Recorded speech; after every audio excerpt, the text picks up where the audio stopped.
Greetings, Mech Warriors! Hello, ladies and gentlemen, this is TTB speaking, and welcome back to another episode of German Mechgineering, the daily show where we build cold-hearted, humorless, stompy robots for maximum effectiveness and efficiency on the battlefields of Mechwarrior Online. And today, guys, we are playing the Orion Protector in a sphere Orion in a, well, basically a sandblast loadout. Let's go ahead and have a look at the build, but before you do that, quick look at the profile. You have to expose about 40%, I would say, of your mech to be able to shoot your targets, which is quite nice, and we will have a lot of fun with this thing. So what kind of fun will we have? Of course, LB20 and MRM40 fun. So this thing is a giant sandblasting cannon.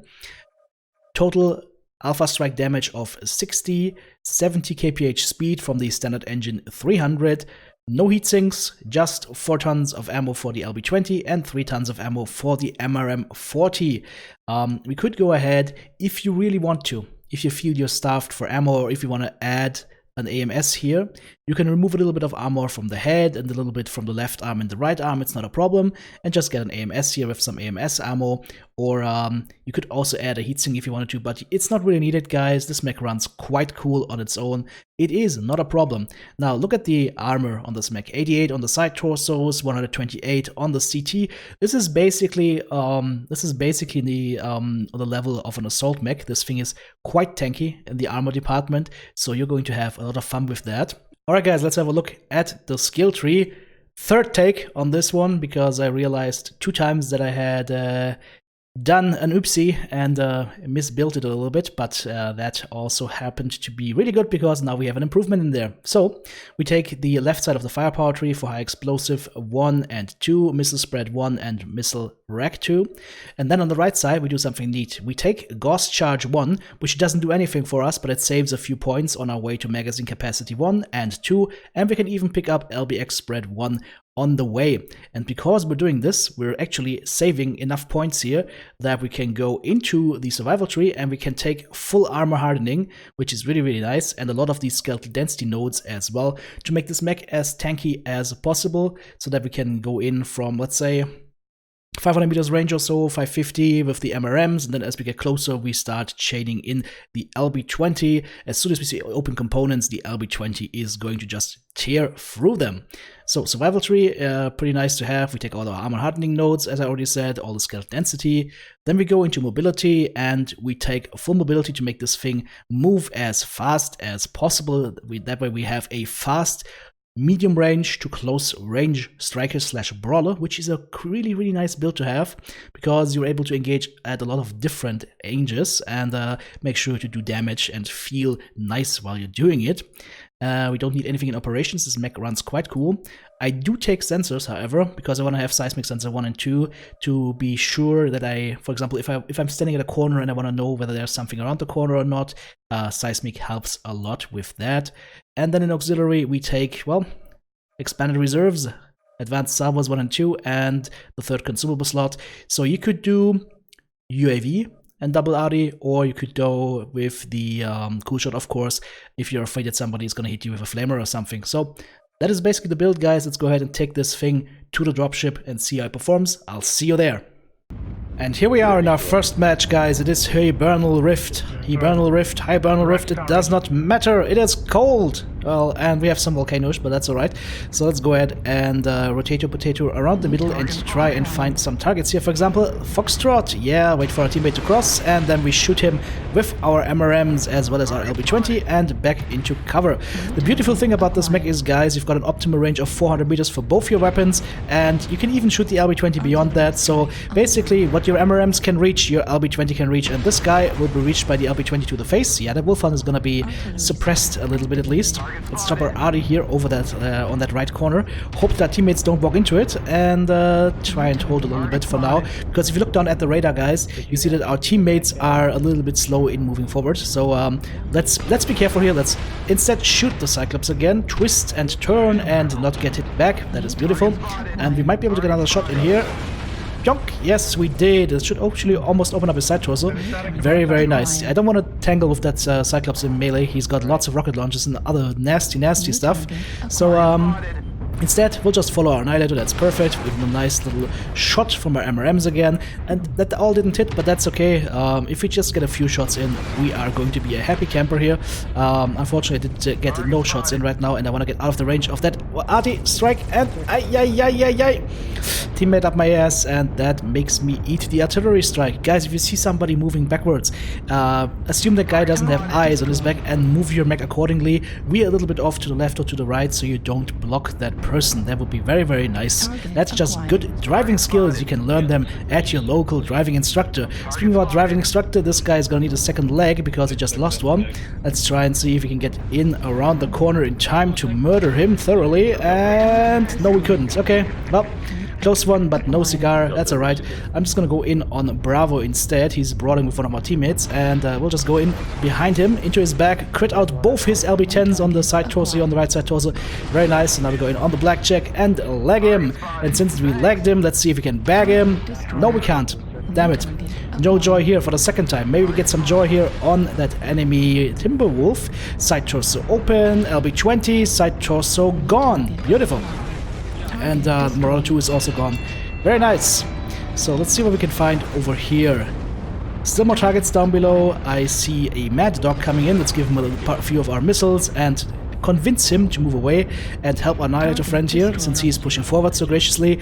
We need to make the most out of that. If he's sharing his armor, I want to make sure that I'm amplifying damage on targets, and there we go. There's our first kill. Beautiful. 3 targets left. There is a Wolfhound down below. Let's see if we can go ahead and hunt him down, because he has been greeting us at the beginning of the match, and we greet him with MRMs to the back in turn. Nice. 2 targets left on the enemy team. I think one is around the corner here somewhere. Maybe. I think they're all back in Charlie 2. Yeah, they are both back in Charlie 2. I saw one target just around the corner on the radar for a sec here in Charlie 2, and one on the right hand corner of Charlie 2. So let's go in there. There is our target. I didn't see exactly what it was. It looked a little bit like a Sun Spider or something. Let's see what we have here. Yeah, that's a Sun Spider. Let's go ahead and give him a piece of our mind with our weapons. Alpha Strike to the face. Take him out. Ring the bell, and then go in after the Bad Dog, who is already severely damaged. And if we can get a good shot on him, we might be able to execute our 4th kill here and get the full lance. There we go. There we go. That is what I call German efficiency. Mopped up a full lance worth of mechs. Beautiful round. Escalated very quickly. A little bit one-sided, but you know what? I will not complain.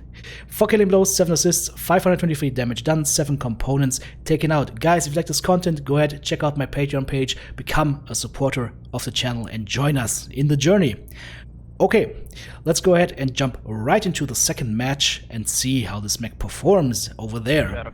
And would you know it, again, we're on Hibernal Rift for some reason, but people seem to like the map a lot.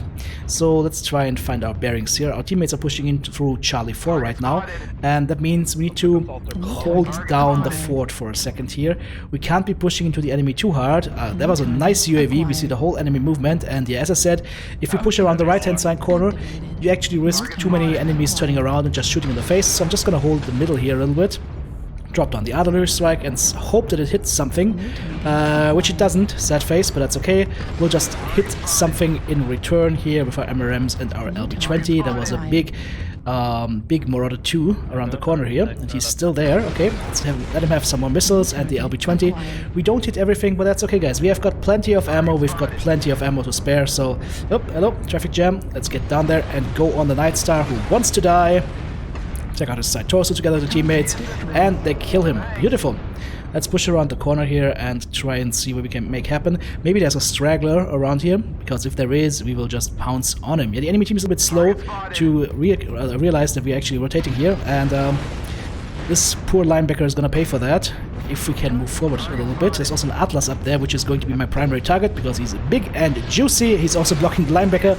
Beautiful. Let's go in on his side torsos, take away his weapons one and for all. There you go. Side torso weapons are gone. Side torso is gone. Go for CT, and there is the kill. Beautiful. Another Mad Dog coming up. It's a Streak Dog. Yeah, I like to see Streak Dogs. Unfortunately, he is running away from me, not towards me, so I can't hit him right now. It's really hard for this mech to actually hit stuff that is below if you're trying to hit them around a certain ridge. So keep it in mind, guys. Clear lots of ground, and then you can easily hit the targets. For example, like here we did on that linebacker. Ooh. Crap, people incoming as well. My right torso is open. We need to be a little bit careful right now. That Nightstar has it in for me. So let's go ahead and switch sides. We are 4 kills up. Well, make that 3 kills up. But we need to make sure we preserve our mech here. Both my side torsos are open. My mech is tanked down to 49% at this point. But that doesn't mean that we can't fight anymore. No. It just means we need to fight a little bit less kamikaze right now. Which is exactly what we're doing. We're going in on the Nightstar. Just trying to get some shots in. Trying to not hit the teammates too much. Which is easier said than done because... oh yeah. Especially that Wolfhound on the other side of the Nightstar, that's a very dangerous position to take if you are light mech guys, because if that Nightstar pops and your assault mechs are still in kill mode, they will shoot through the Nightstar and just shoot you right in the face and you die. It's not the fault of the assault mechs, it's more or less your fault for standing right behind the enemy, right in their line of fire. So always make sure you stand a little bit off to an angle, because I have had a few mishaps, a few oops moments already with light mechs in that case. Okay, let's go in on the crab, never mind, he's dead. Okay, let's go in on the Kid Fox. The Kid Fox is a new crab, so let's chase down the Kid Fox, who is going through the middle, heroically tanking all of our teammates. And there's something shooting me in the back. What the hell? I just got shot in the... Am I blind? Am I seeing things, guys? Is there a Shadowcat or something? I don't know, but there is something in my back, and I don't like that. I do not appreciate being shot in the back. As you guys all know, I like to run very low armor in the back. I like to take my shots and my punches to the face and not to the back of the head, because that will knock you unconscious. So... let's try and find the gentleman. Yeah, it is in fact the Shadowcat. And let's try and put him out of his misery. And he's jumping around, which means flak to the Shadowcat. Well, we missed a little bit, but that's okay. The next shot will hit. Boom, there we go. Side torso should be gone. He is CT red and he's CT dead. Again, successfully blocked my shot by both the Wolfhounds. But that's okay, guys. Sometimes that is just how it happens. 12 kills over 3. Again, a little bit one-sided again, but the enemy team actually did a good job catching up with us, but then it just went out of hand. 0 killing blows this time, 11 assists, 1 KMDD, 673 damage done, 11 team damage, and 3 components taken out. Thanks for watching, guys. I'll see you in the next one.